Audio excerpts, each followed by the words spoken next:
ওদের মধ্যে কোনো লোকের মৃত্যু হলে তুমি কখনো তার নামাজ পড়ো না, কখনো তার কবরের পাশে দাঁড়িও না। আসসালামু আলাইকুম।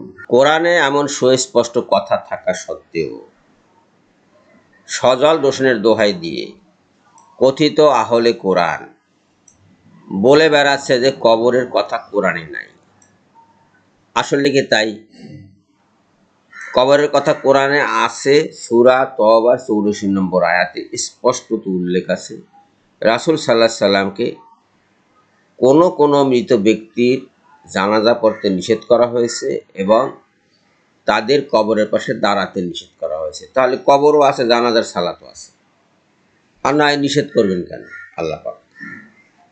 জানাজার নামাজের কথা এবং কবরের কথা স্পষ্টত কোরআনে আছে। সূরা তওবার 84 নম্বর আয়াতে এটা আপনারা স্পষ্টত দেখতে পাচ্ছেন। 84 নম্বর আয়াতে বলা হচ্ছে, ওয়ালা তুসাল্লি আলা আহাদিম মিনহুম মাতা আবাদাও ওয়ালা তাকুম আলা কাবরিহি।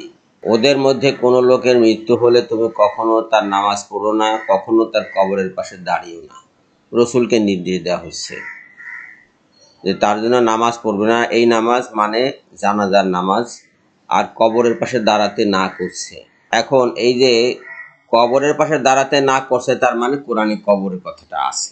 আর জানাজার নামাজ নাই বলে যারা দাবি করছে তারাও দেখে নিতে পারে যে এখানে মৃত্যুর পরে তাদের উপরে নামাজ পড়ার কথা বলছে, অর্থাৎ জানাজার নামাজ আছে। তাহলে এই যে কথিত আহলে কোরআন এই গ্রুপটা যে বলছে যে কোরআনে কবরের কথা নাই, অথচ হাদিসে কবরের কথা বলা হচ্ছে, কিংবা মোল্লারা কবরের কথা বানিয়েছে ইত্যাদি ইত্যাদি যা বলে, এগুলো সব মিথ্যে কথা, কোনো সত্য নাই।